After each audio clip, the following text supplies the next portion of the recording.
Hello, hello, and welcome to my tutorial that I'm creating today. My name is Alex, and today we're going to be learning how to make a very basic starter platformer using Unity.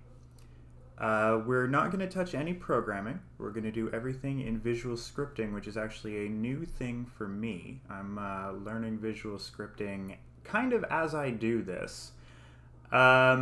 But I'm feeling pretty confident. You can do everything that you can do everything in visual scripting that you would normally do in programming. It's a lot easier to learn, so hopefully you can follow along with me.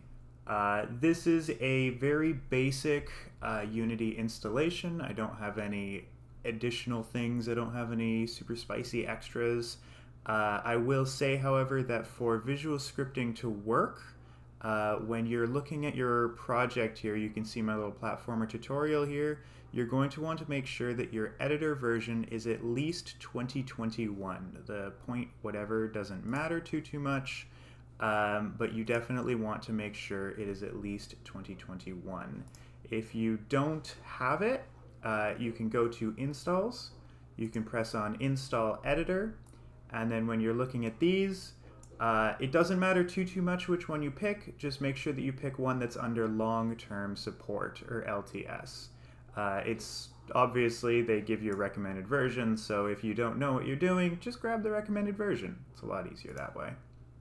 So when we create our project, and it's going to take a little while to load up, you're going to be brought to the basic scene view.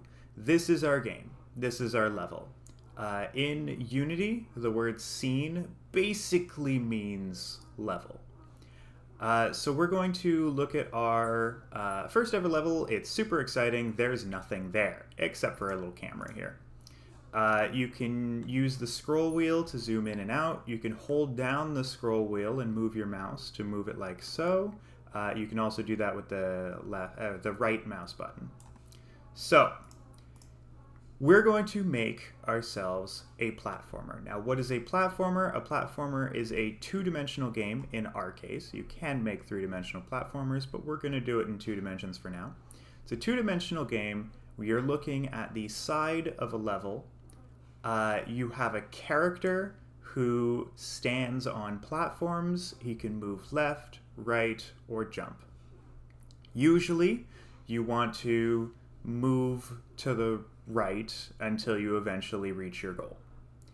That is the basics of what a platformer is. Everything else is extra. You can add enemies, you can add collectibles, you can add moving platforms, or stuff like that. We're just going to get the basic controls and level creation down. So, what we want to start with is this is our scene up here in the corner here. So this is the level and everything that's inside of it. As you can see, there's only a camera. So we're going to want to start filling our scene with some stuff. And the way we do that is we right-click on the scene itself, we go to Game Object, and we're going to create an empty for now. We're going to call this Character. This is going to be our character. We also want to create another empty, and we're going to call this one Floor. So we're going to create 2 objects, one for the character and one for the floor. When we click on our character, when we create our character, all of its information, everything that it is, appears on the right side of the screen here. In order to actually get our character to be something, to do something, we're going to need to add different components. The way Unity works is it's a whole bunch of objects with components that tell it what it is and what it does. So we're going to start by basically adding images to our character. So in order to add a picture to your character, picture in 2-dimensional space or 2-dimensional games, a picture is usually called a sprite. We want our object to render the sprite, which basically means to show it, so we're going to need a sprite renderer. We can click that, it's going to create all of this for us, bada bing, bada boom. Now the first thing we need to choose is the sprite itself. I've loaded in a sprite that was created by a friend of mine that we can use as a little character. So we're going to click on our character, and I'm going to drag. Now you're obviously going to be able to sort of draw your own character, no problem, and then drop it into your project, and you'll see your picture here. So I'm going to move my character into this sprite field. You just click, drag, and drop it here. And you'll see, if I move him over here, he has arrived. This is going to be our little character. So you can make him bigger or smaller. You can even flip him back and forth. You could do that by clicking and dragging on the corners, or you can punch in numbers up here. So for now, I just want to keep things simple. So we're going to make the scale 1 by 1. So this is his basic starting size. The next thing we're going to need is an image to represent the floor. Now, I don't have anything set up already. Now, what does the floor look like? You can draw really complicated, super cool floors. But what I want to do is to get something really quick just to get us started. So I'm going to show you how to create a sprite very, very easily, a placeholder sprite that we can replace later, because we don't want to worry about all the fancy art yet before the game is actually working. What we want to do is get something working first and deal with the art later. So I'm going to open my start menu. I'm going to type in Paint. This is one of my favorite programs for game development because it is the easiest, most lightweight art program you will ever use. We're going to start by going to resize. We can go to pixels, and we can type in whatever size we want our image to be. Let's say 32 by 32, but to be honest, it doesn't matter what size it is as long as you remember what that number is. So we're going to click OK here, and we're basically going to fill in the box with a color. I'm going to pick my favorite color, which is orange, and then I'm going to save that. So I'm going to save this to my platformer tutorial folder. So what I did on my other screen was if I click back to Unity real quick, I have created this orange block and forgot to name it. Let me go fix that very quickly. I'm going to name it. I'm going to name it Floor. So now we have an image we can use for our floor. When you click on the image, so once you've created a brand new image, you can give it a couple of settings, which appear here. So it'll automatically turn it into a sprite for you. Most of these settings really don't matter. There is one that I like to use personally, pixels per unit. You can set that to the size of the image that you set in Paint. So remember, I did 32 by 32, so under pixels per unit, I'm going to call it 32. Now, what does this mean? Pixels per unit basically means this was a X-sized image. This was a 32 by 32 image. I want it so that 32 pixels represents one world unit, which is like these squares here. So if this is a 1 by 1 in the game, how big is the picture by comparison? It's a little bit hard to explain.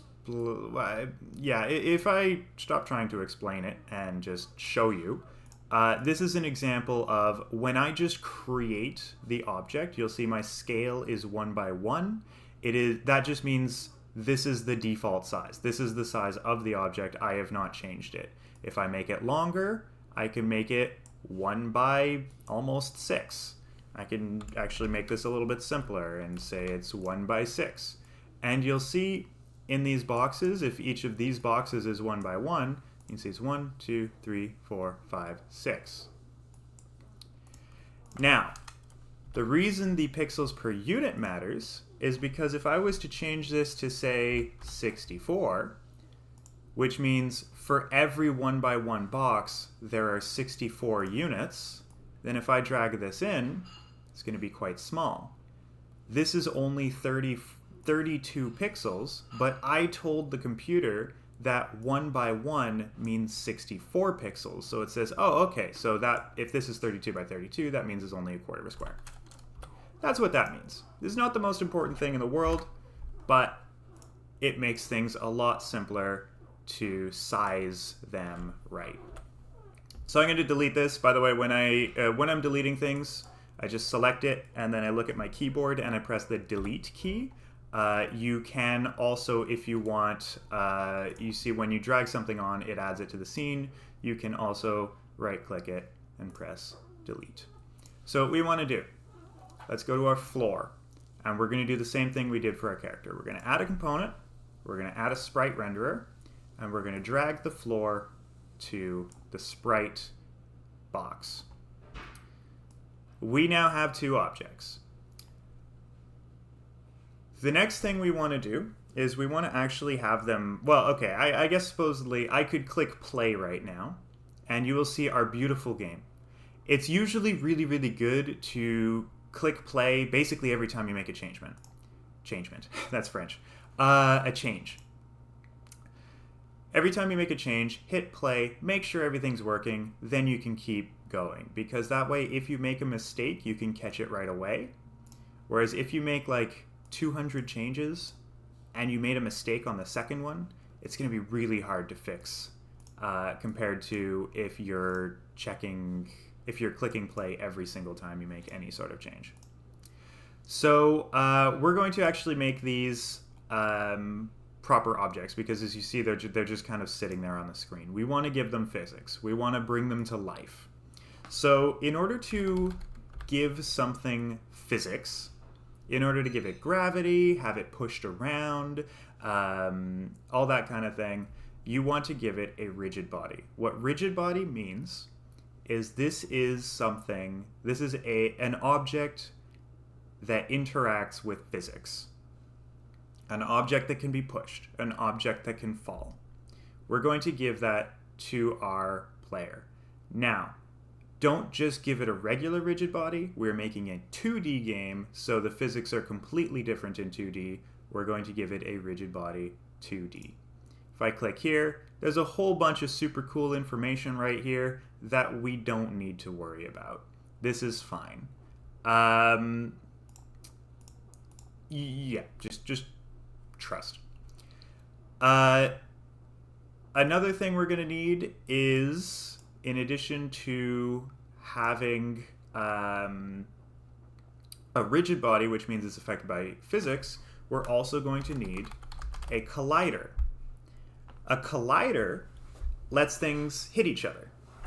So if my character hits the floor, we want him to stop. We don't want him to just pass through. You can only do that if your character and the floor both have colliders. Otherwise, they're not going to be checking whether they're touching anything. So we can use technically any kind of collider.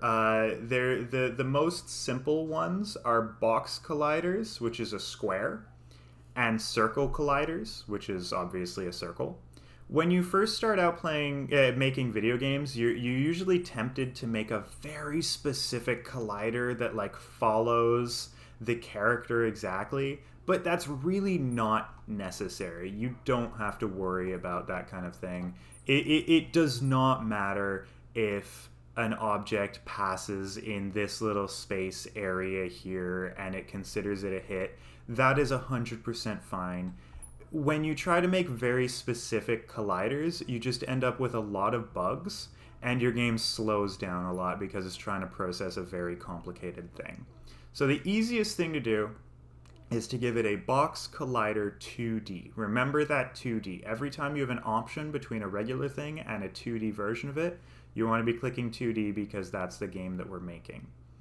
So we'll create a box collider 2D. We'll go to the floor, and we'll also give it a box collider 2D. And now in theory, these should collide. Because we just made a change, let's go ahead and click play and make sure that everything is working as we want it to. If we hit play, hurrah! So not only was our character affected by gravity, so he fell, but he also landed on the box and stopped. He is now standing. We now have a character on a platform. Whoop-de-doo! So, from here, obviously, the next hard thing, well, we want our character to be able to move, right? It's kind of a boring platformer. If you start the game, he falls, and then he's just kind of stuck there for a little while.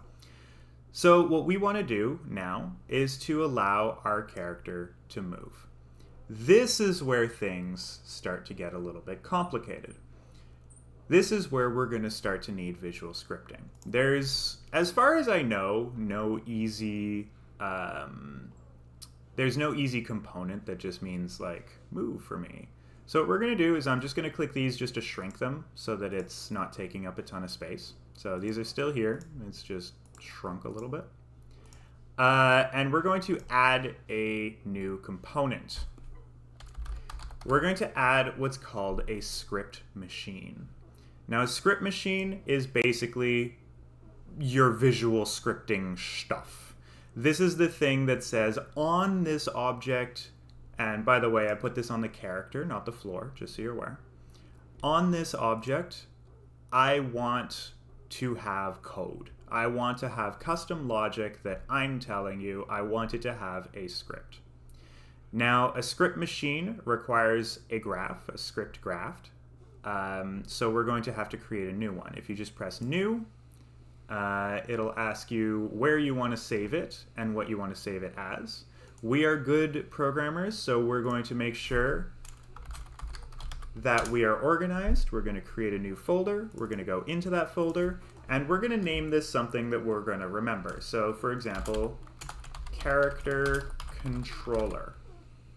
That's a fairly simple thing because, hey, what's this doing? It's controlling the character, or it's letting us control the character. So we name it.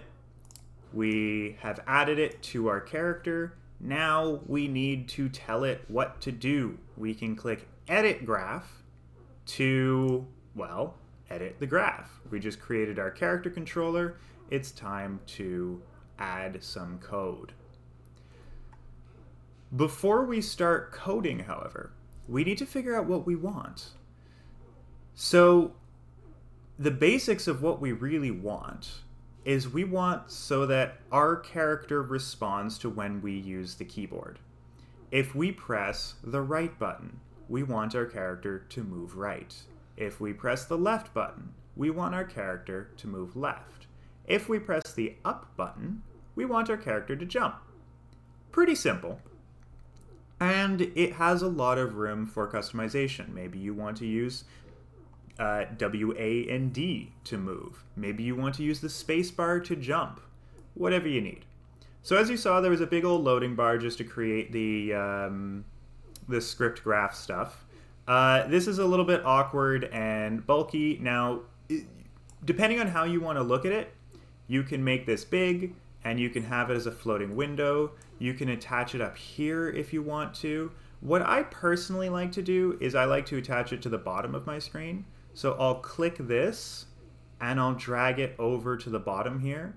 But if you want to put it somewhere else, or if you want to keep it as a big window in the middle, that is totally your right. You go do that.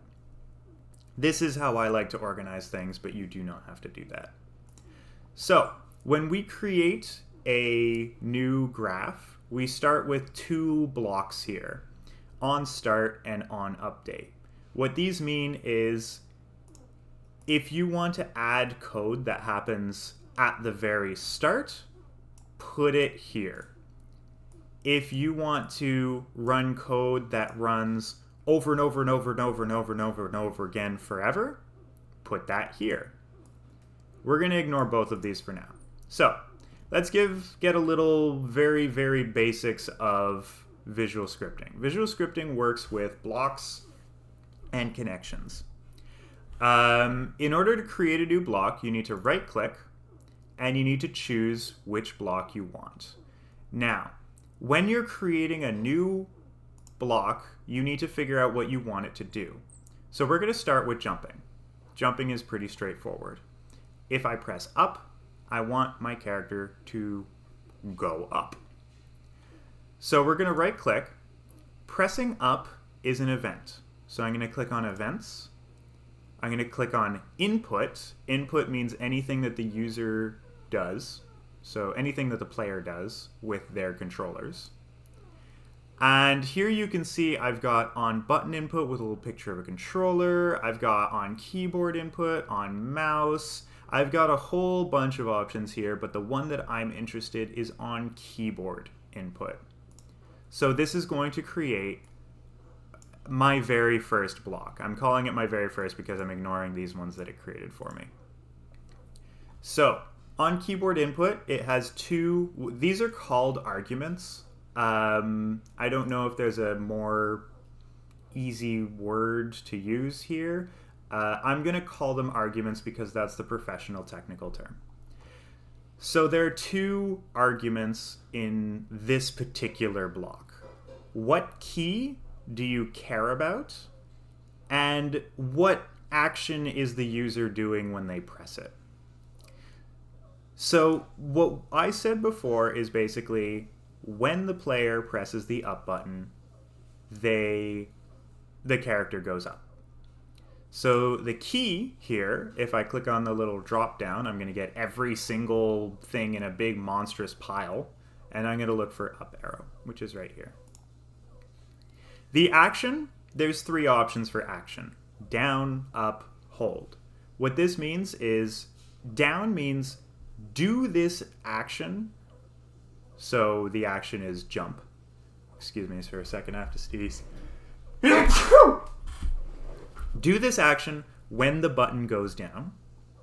So when the user presses the button. Up means do this action when the button comes up. So when the player lets go of the button.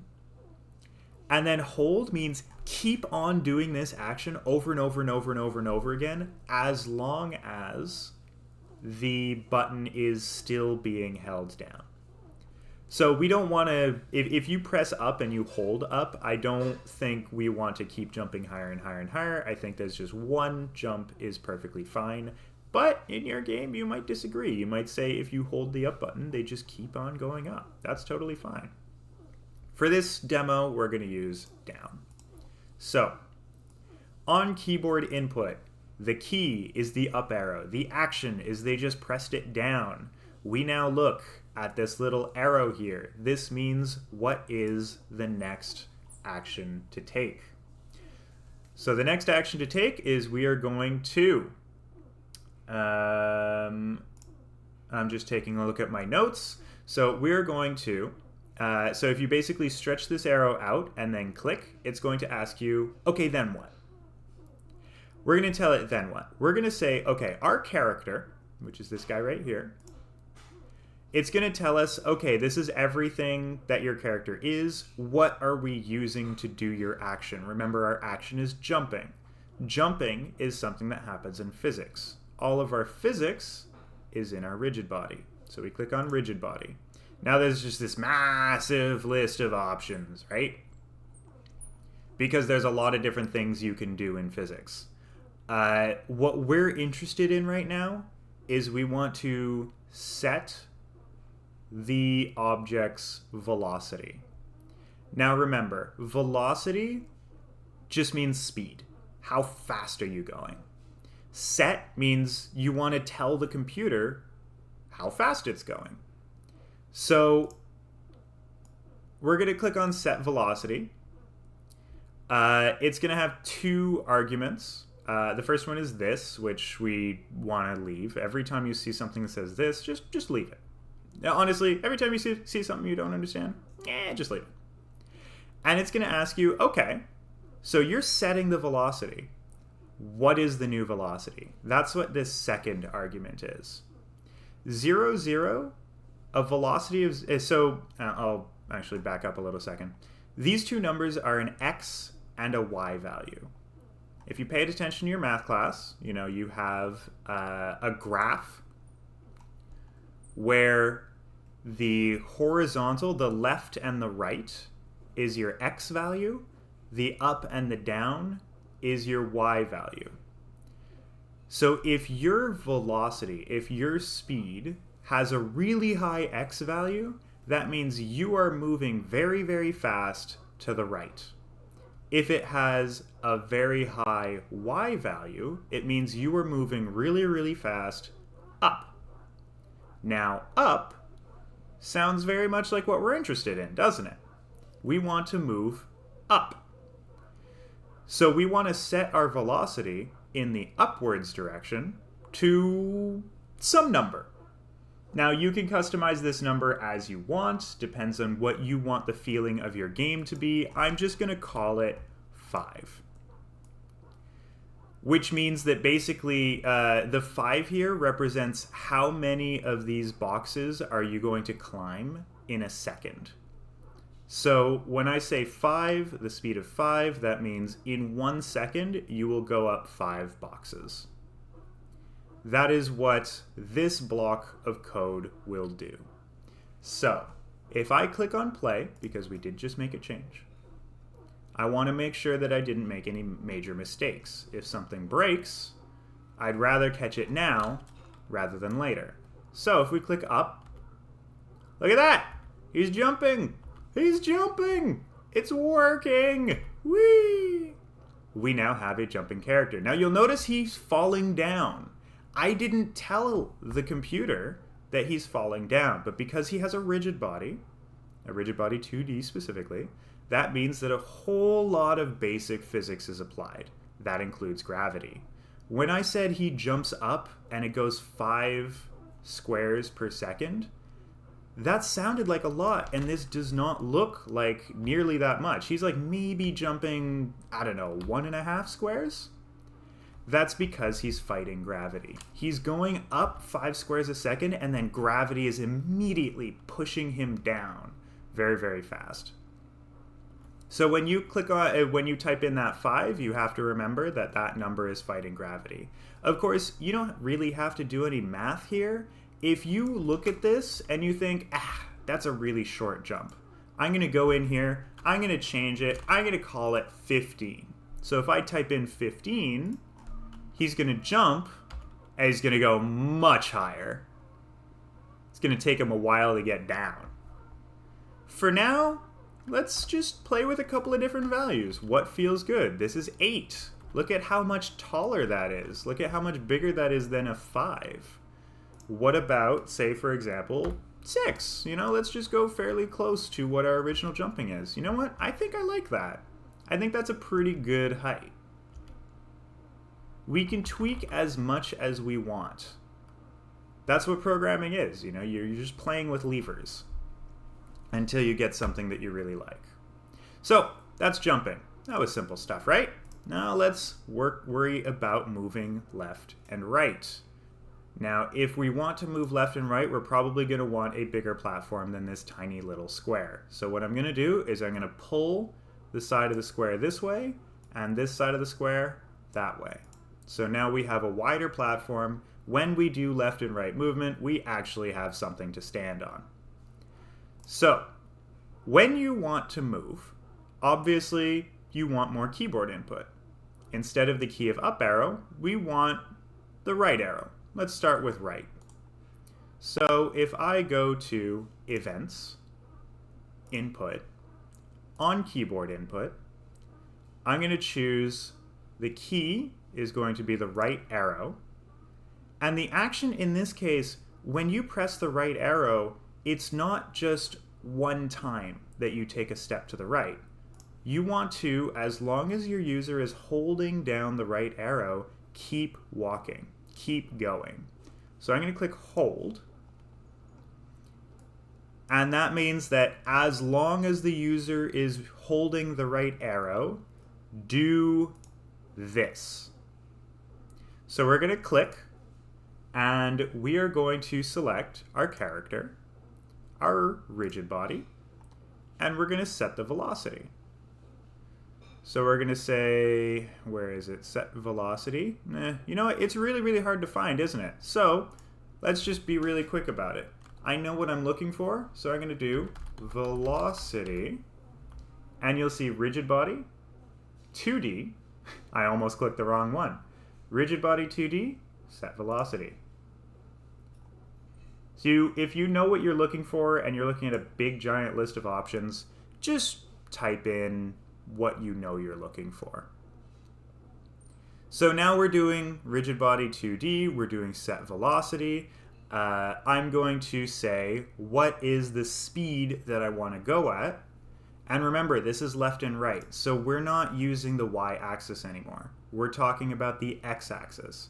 When we set a speed, we want to set x and y. That's what the computer is asking us for.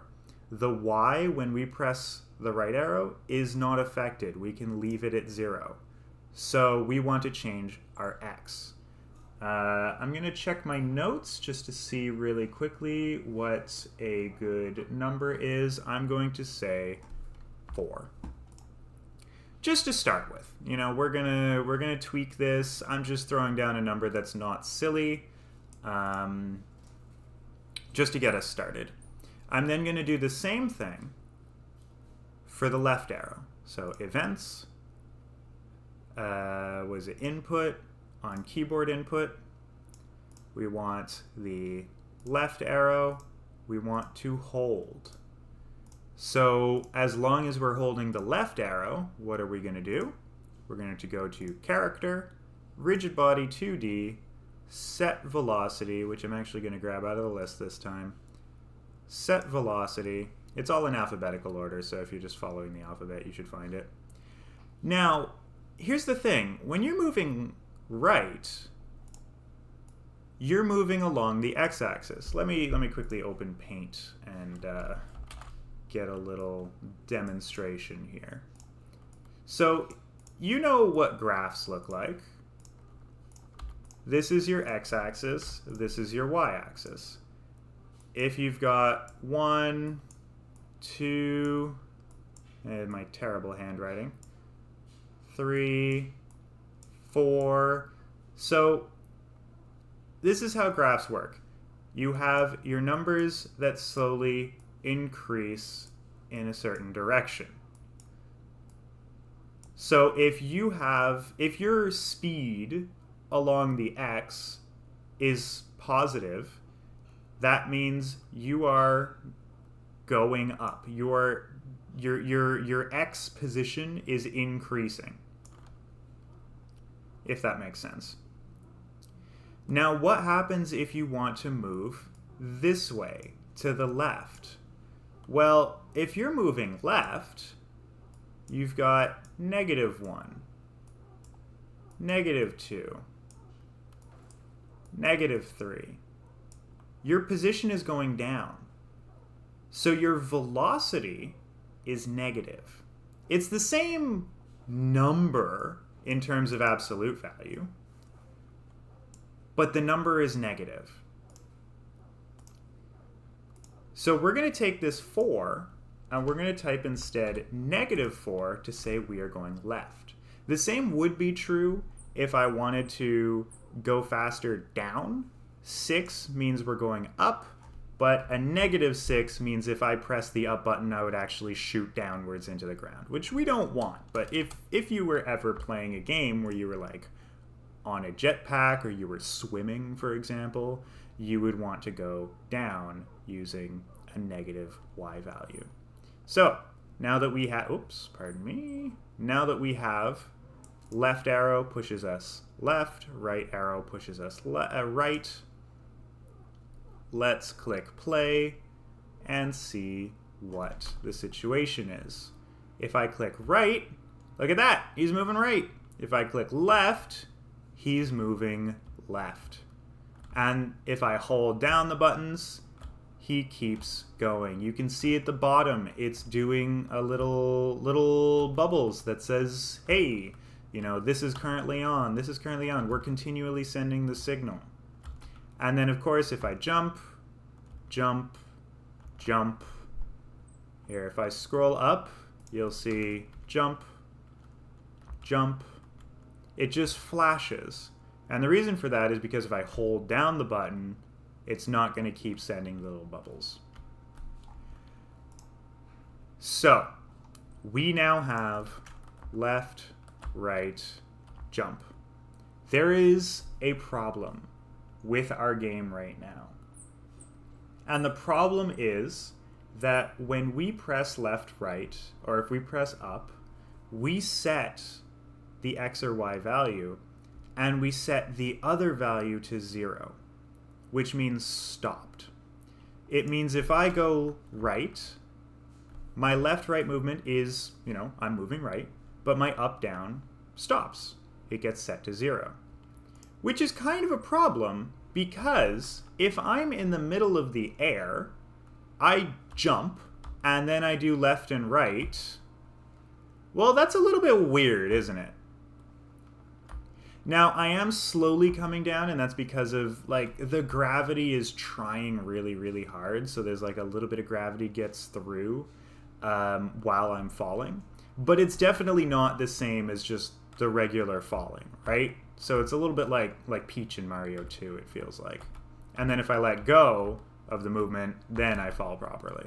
Oh, that's another bug. I forgot to turn off rotation, so I fall down, go boom. That's kind of cute. So we're going to solve both of those issues really quickly. The fact that your movement stops and the fact that you rotate. By the way, the problem is also in the other direction, where if I'm moving really fast and then I click up, I just stop in place. There's no momentum. You would expect if I was running and then I click jump, I would sort of jump and also fly forward a little bit. That's not happening. So we're gonna do that really quickly. So let's stop the game. We're gonna start by, because this is really, really easy, changing the rotation problem. So if I go into my RigidBody 2D, this is, remember, our physics. Everything to do with physics, everything to do with motion, movement, goes under this RigidBody 2D. We're going to go to Constraints, and we can freeze the rotation. What that means is that we are going to stop this object from rotating. The rotation that we have placed is the correct rotation and will never change. The next thing is the this value here. So basically what this is we don't want our value to be 0. We're setting it to 0, which is wrong. We just did it really quickly just to get a starting point. So I'm going to start on the jump. The process is going to be the same for all 3 of these, but I'm going to start with the jump because it's probably the most straightforward. So what we need is we basically need to say, if we have a really high speed to the right and we jump, we want to keep that high speed. We don't want to reset it to 0. So we want to set our speed to whatever we have in the left and right and 6. The 6 is our jumping height. No matter what our current up-down speed is, we want, when we press up, for our up speed to be 6. That's a rule. But our left-right speed, we want whatever we currently have. So what we need to do is we need to look at our character, say what is your left-right speed, your X speed, and then we need to plug it into this box right here. So the way you do that, if I right-click here, and I say, okay, let's ask our character, let's ask it to look in its RigidBody 2D, and what we want to do here, see this big old list again? What we want to do here is we want to get the velocity instead of setting it. So we can scroll here, get velocity. This is going to say, okay, I'm going to look into my RigidBody. I'm going to ask it, hey, what's my current velocity? What's my current speed? And it's going to put that speed right here, this little outflow. So what I'm holding right now is the current speed. Now, the next thing I'm going to do is I'm going to click to open a new box, and I'm just going to say, it's not just enough that I want the speed. I'm going to look in this vector 2. Speed is represented by a vector 2. Don't worry about it. There's reasons for that, but this is high math level. You don't need to worry about that for now. Just trust that this is the correct thing. We're going to look at this vector 2. We're going to look at the speed, basically, the velocity, and we're going to get the x. We know what the y is. The y is going to be 6, but we need the x value of whatever we're currently doing. So we now have the x value. Now we need to plug our new speed into here. Now, what I wish Unity let you do is just plug this directly in and then type a 6 into the other box, but unfortunately, it wants a vector 2. I just have a number. So what we're going to do instead is we're going to, from here, we're going to say, okay, I'm going to create a new vector 2, which means I'm going to give it an x and a y. And then that's going to go in here. So this opens up our two little boxes. You can ignore these arrows for now. This top right facing arrows. So what we want is we want to take our current x, we want to plug it in to the x of this vector 2. And the y, we don't plug anything into that because we're telling it that number is 6. We then, we have this plug here. We're then going to give this new speed to this set velocity, and it's going to set whatever the speed of this was. It's going to replace it by whatever it had with the x and a 6 for the y. So this isn't going to, actually, no, we can demonstrate this. So if I go in here, I can move left and right. And if I click up, I keep my left and right. I jump forward instead of just freezing in place, which is pretty cool. It's not the hardest thing to do. It's a little bit funky with the whole get x and then create a new vector 2, but it's really not the hardest thing to do. Now the next thing we need to do is to fix this side of things, which is going to be the exact same process. We're going to go down to our on-keyboard input for the right arrow. We're going to give ourselves a bit of space, so go ahead and drag this up. By the way, I'm just clicking and dragging to make a box, highlighting both of these, and then moving them. So we're going to do exactly what we did before. We're going to go to our character and say, hey, could you look into your RigidBody and could you get its current velocity? So we're going to go to get velocity. We're going to go to get the y, because before we did x, but now we know what our x is going to be. Our x is going to be 4. What we need to know is our y. We're going to create a vector 2. I'm going to give myself even more space. Things get cramped very quickly. The y gets plugged into the y. And the x we set before is a 4. Obviously, you can change this number if you think your character is going too slow. And then we can do this here. Now, that took a little while to do. That took some time. So what I'm going to do instead is I'm going to drag a box over all of these. I'm going to click Copy Selection. I'm going to go down here, and I'm going to click Paste. So I don't have to worry about all that garbage. However, there's one difference. You'll see this says 4, this says -4. So once we plug it in, I'm going to change it to -4. Now, our character, when we press the left arrow, he's going to move his x to 4. He's going to change his x to -4. And he's going to keep whatever up-down speed he had. This is already going to feel a lot more natural. So if we have left and right movement, then I can jump, and I can go left and right and not like do that weird floaty thing down. That's pretty cool, eh?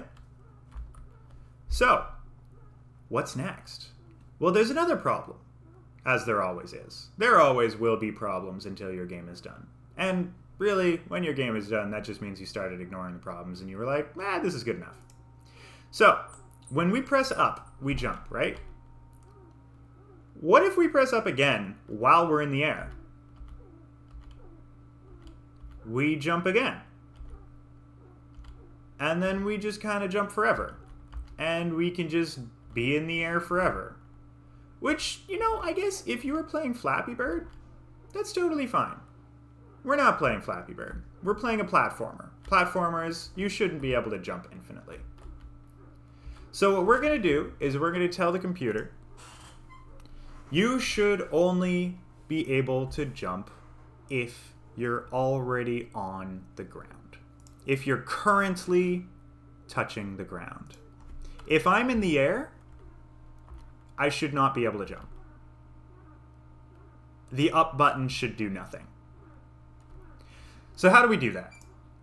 This is where things start to get a little bit, well, I don't want to say too complicated, but we're going to start introducing a couple of new concepts.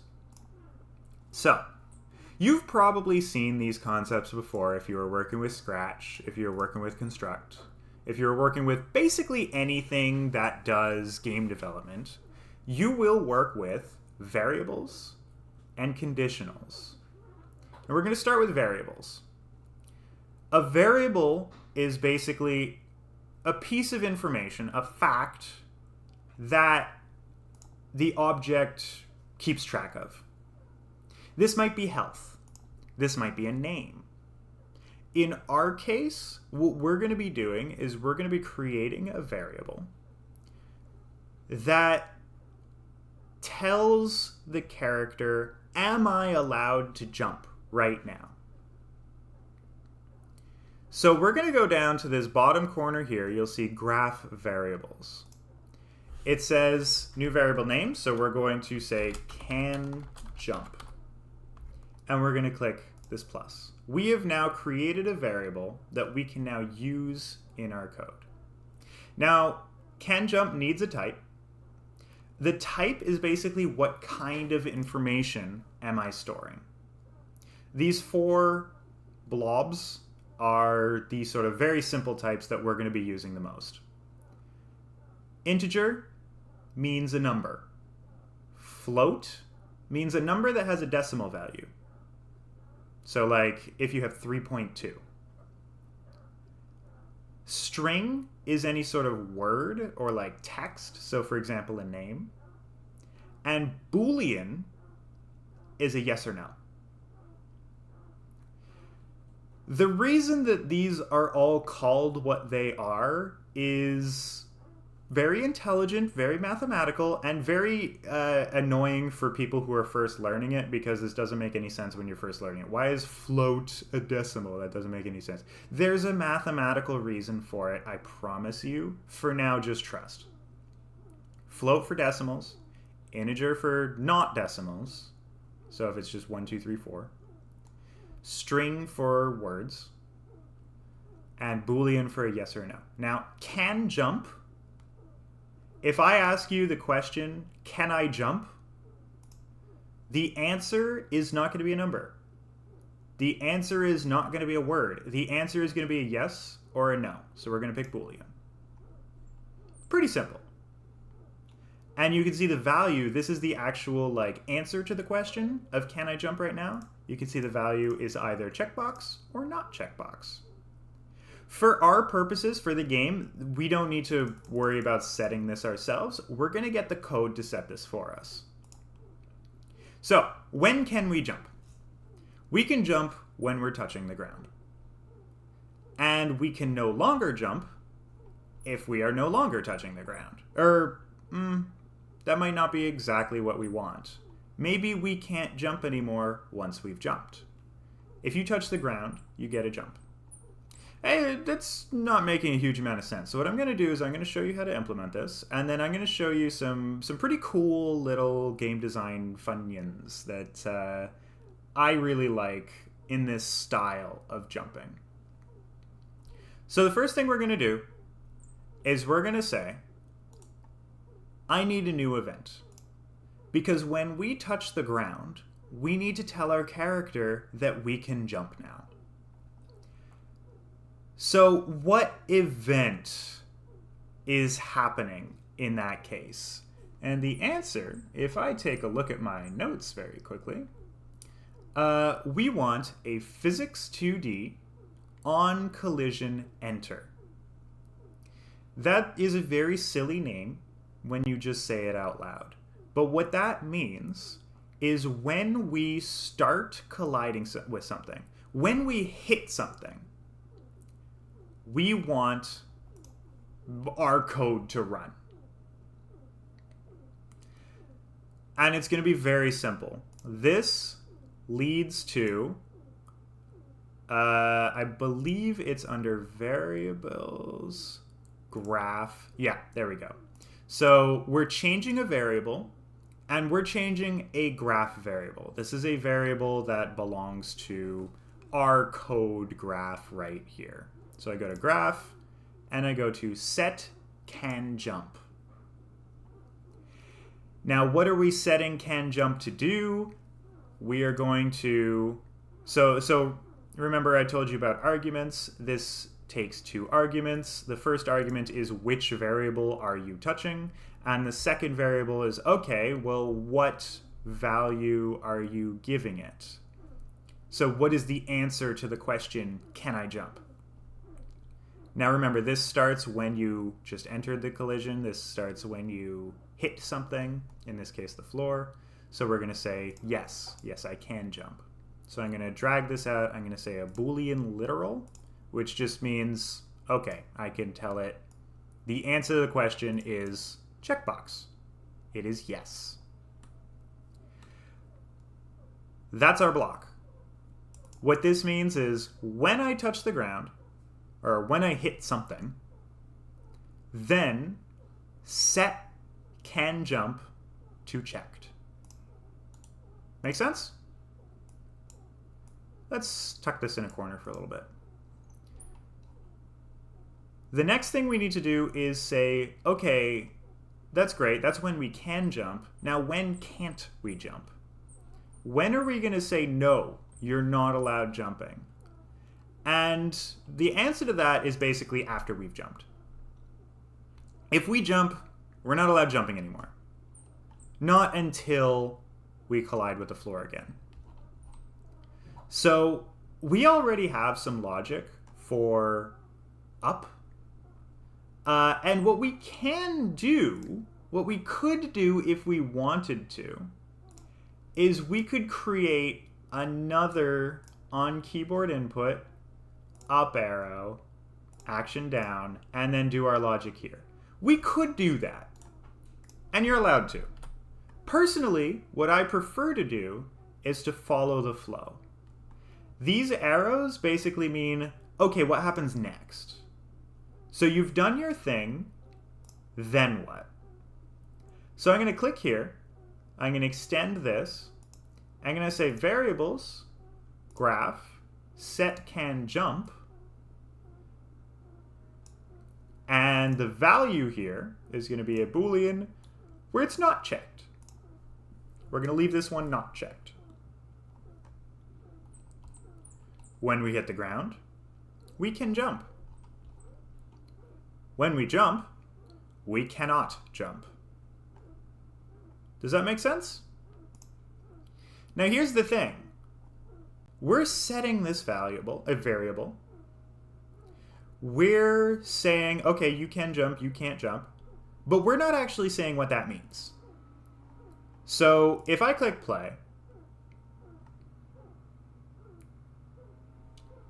if I open up our little script, you can see can jump, we're touching the ground, so you'll see the value is yes. If I click up, it says no, and then when I hit the ground again, it says yes. Awesome, except that we didn't actually code any logic that stops us from still jumping.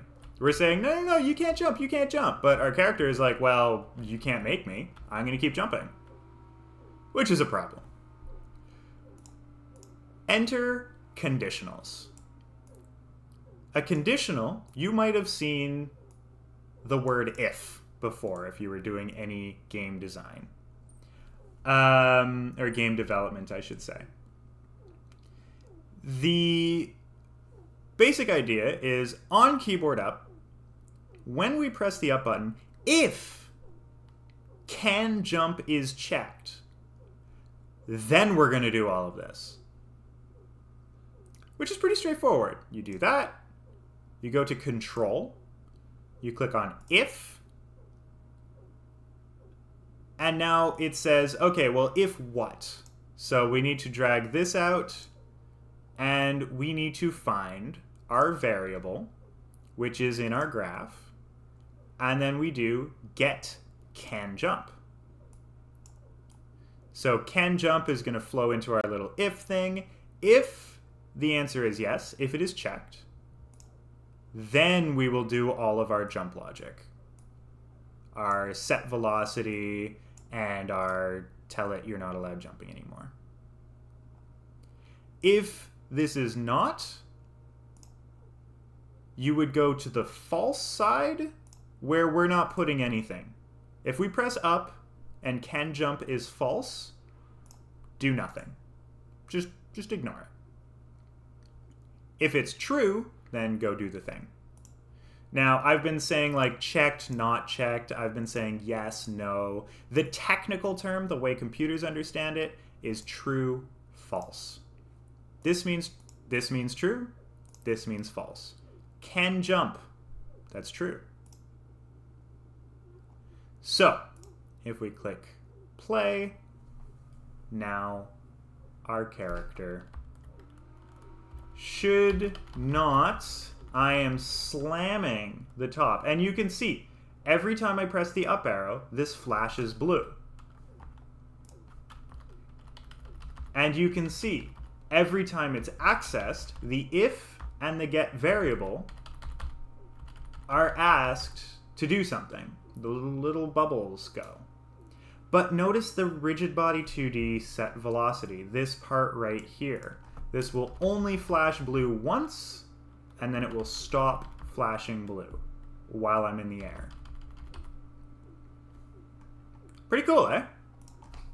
So we now have, move left, right, awesome. Jump, awesome. All working. Excellent. Well, there's still more we can do, though. I mean, taking a look at our game, we're moving left and right, but our character's still facing forward. It's a little bit weird, right? I feel like, personally, if I want to turn left, my character should flip and face left. So I think we should do that. This is going to be very quick. We have our on-keyboard input right arrow, and that seems to be working fine, right? He flips and he moves right. But then, when we do our left arrow, he's still facing right. So we want to change that.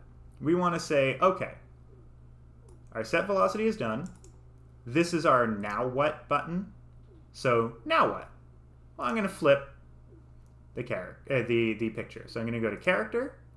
Now this is not going to be the RigidBody 2D. This is going to be the sprite renderer because we're just changing the sprite. This is not a physics decision.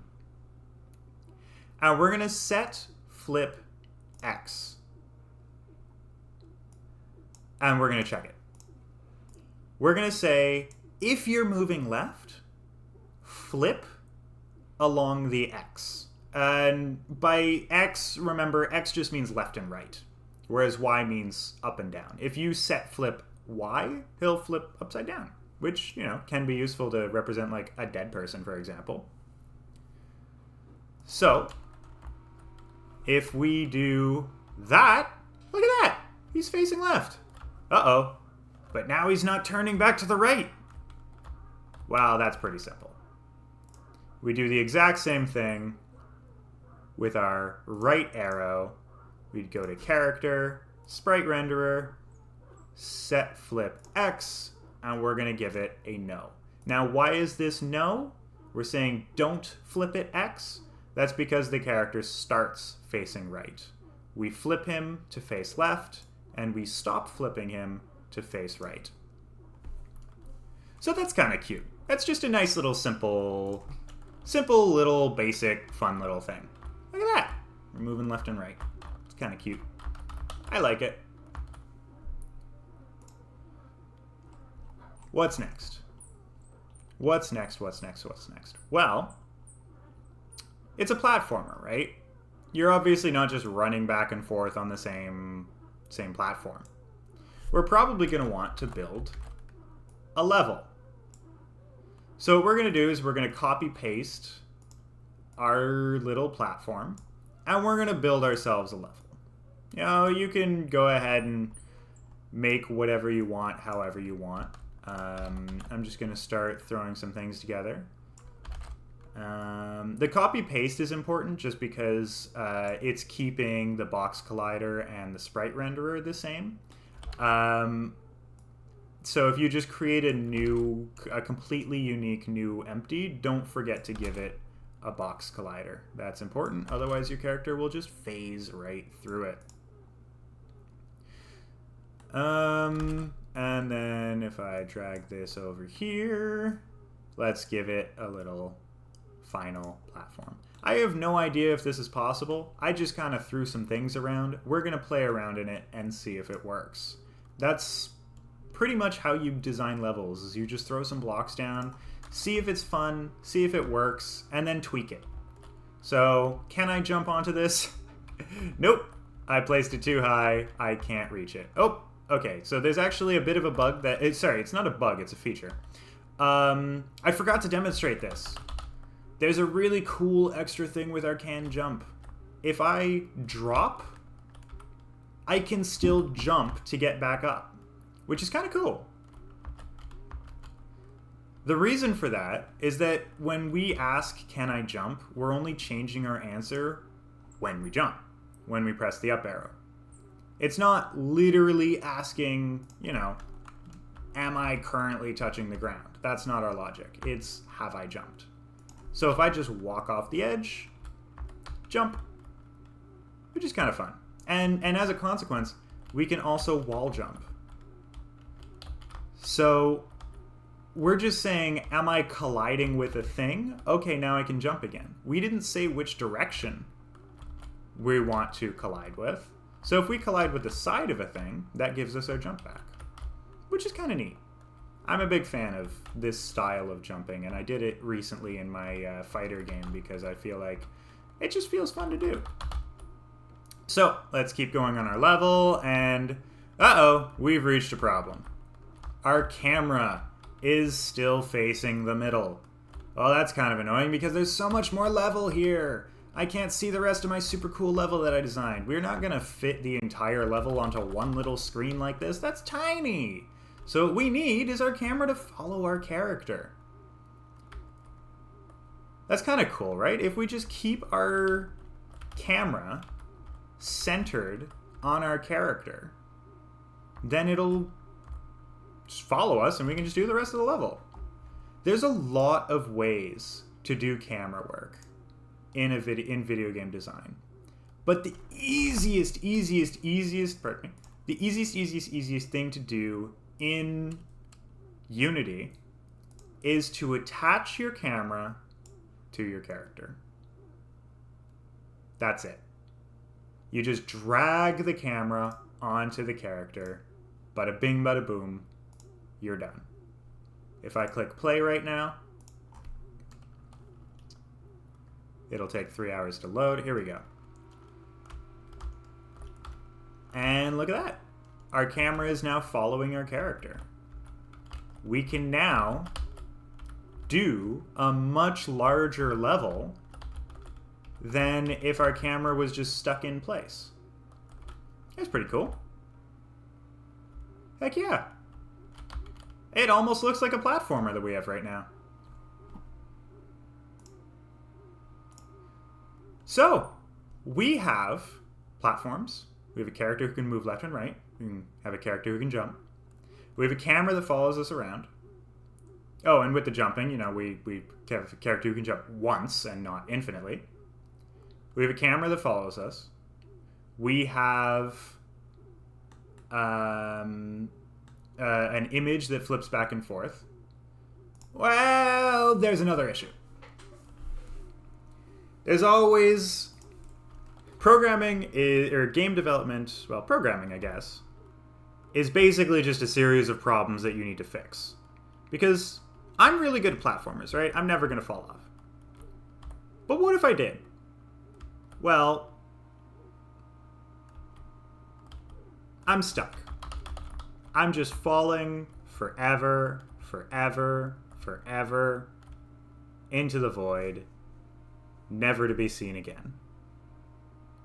That's kind of an issue, isn't it? What we actually want to happen is if your character falls, they die. And they restart the level. And that's really, really easy to do. We just have to actually do it. So this is going to introduce some new concepts. We are going to take a look at the onUpdate event. OnUpdate.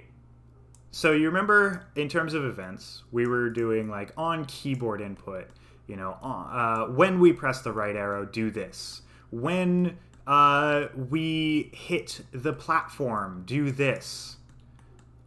OnUpdate basically means do this over and over and over and over and over and over and over and over and over forever.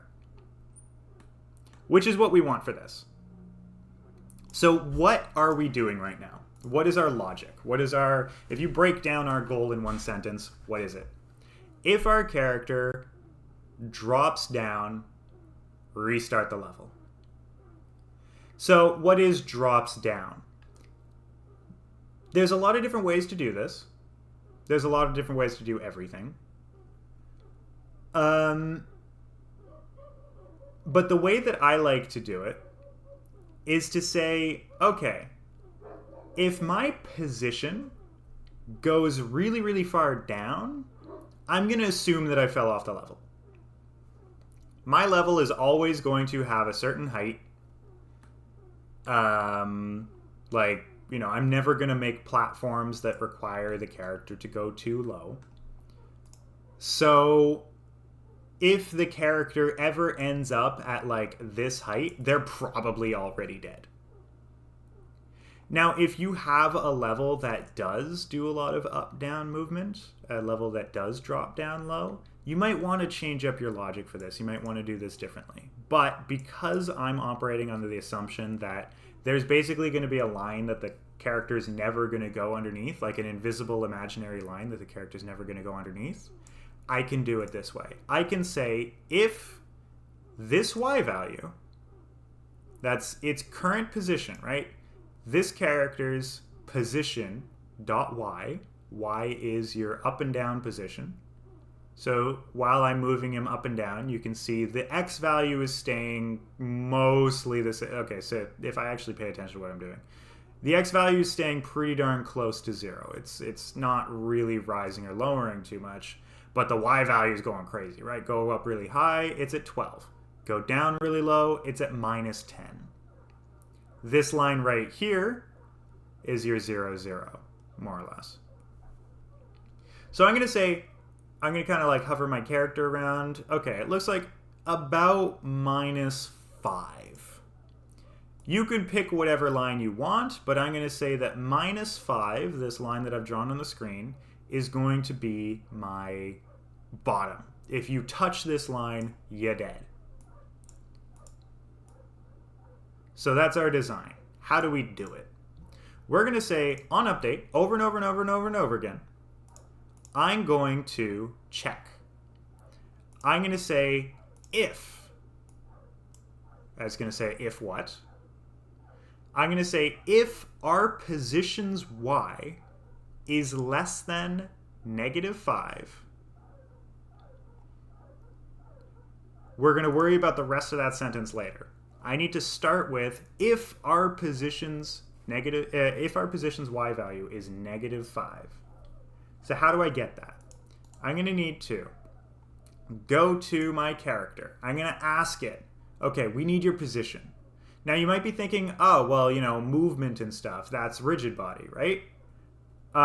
Position is slightly different. The position, the size of something, the rotation of something, the current status of an object is actually its transform. So you can see in the description at the bottom, position, rotation, and scale of an object. So I'm going to go here, and then I'm going to look for get position. So you'll see that this is a really funky 3 arrows, which looks super cool. And the reason for that is because transforms think they're in 3D space. They think that they're actually objects in 3D. Even though your game is 2-dimensional, technically speaking, it's still 3D. It's just we're thinking about it as 2D. That you don't need to worry about that too much. What you need to know is that you need to take this and you go to your vector 3 and you just want to get your y. This is the only number that's important to me right now. I want to say get the y value from my position. So remember that y value is this right here.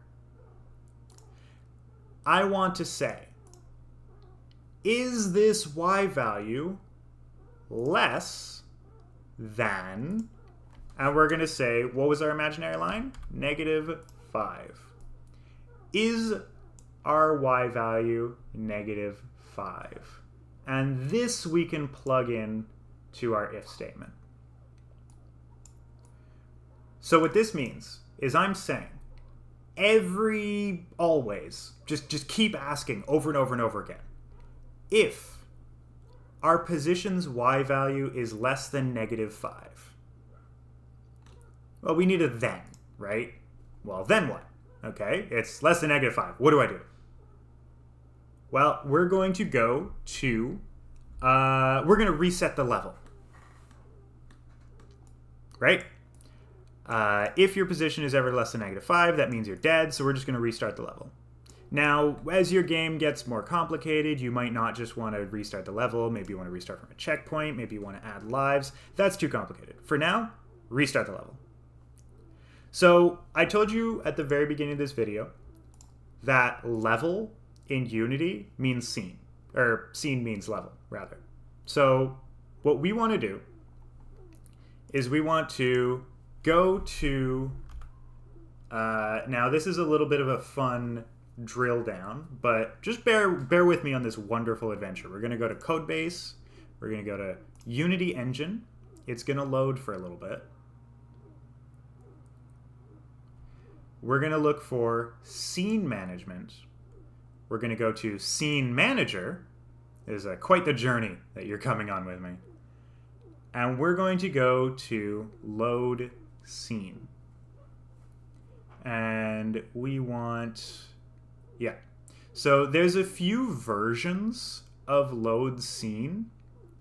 And when you start getting into more advanced stuff, you'll understand the difference. For now, just for now, we're just going to take the first one. This is the one that we want. Load Scene, Scene Build Index. So don't grab the one with mode, don't grab the one with parameters, don't grab the one with name. We just want the first one. So we want to load a scene. Well, which scene do we want to load? There's no easy, just restart the current scene. What we need to do is we need to load the scene that we're currently on, which is a little bit more roundabout than I'd like it to be, but it is what it is. It's what we have. So we want to load a scene. Well, which scene do we want to load? Well, that's a good question. Hey, Codebase. Hey, Unity Engine. Hey, Scene Management. Hey, Scene Manager. Thank you for joining me on this journey again. We want to get the active scene. That means get the scene that we are on right now. It's this lovely little landscape here. And we're going to drag this. Oh, I did something slightly wrong. I need to go from the scene, and then I need to get the build index. You remember, this is asking for a scene's build index. It's not asking for a whole scene. It's just asking for the build index. And we're going to drag this bubble into that bubble. And basically what that means is we're going to always, always, always say, hey, if our position is, if our position's y value is less than -5, then we're going to load a scene. Which scene is that? Well, whatever the active scene is. And just to explain, by the way, build index real quick, every scene that you create is given a number. So like this is scene 1, this is scene 2, this is scene 3. That number is your build index. So we could, if we knew the number of our scene, we could just type it in. But it's a lot smarter to get the active scene's build index. So basically ask Unity what our current scene is, because if we move our character into another scene, it'll get that scene. If we make a level 2 and we use the same graph, which we should, and then we die, well, we don't want to get teleported back to level 1. That kind of sucks. We want to stay on level 2. So we're asking what's our current level, and then passing that to load the scene. Let's make sure that this works, shall we?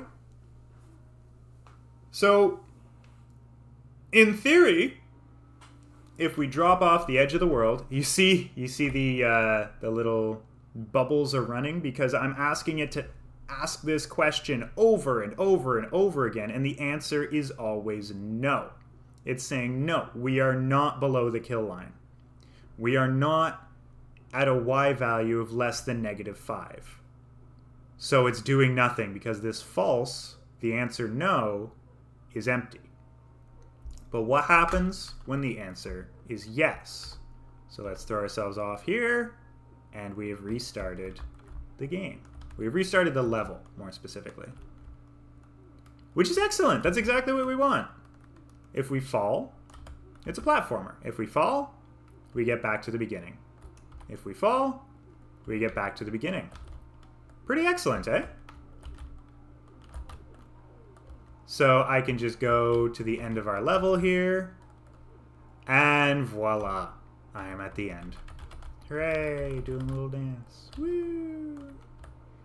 So, that is my little tutorial on how to make a very basic platformer. We have platforms. We have a character that goes left and right. We have a camera that follows that character. We have a jump system that doesn't let you jump forever. We have a little, if you fall off the platform, you restart. That's a pretty good basis. It's not done. It's not a finished game. You couldn't, like, you know, call this a game, really. But we have the basic building blocks, and we can build from here. So what else could we add? We could add enemies. We could add collectibles. We could add moving platforms. We could add an actual goal at the end where if you touch it, you get sent to the next level. I'm going to leave that to you to figure out how to do the rest of that.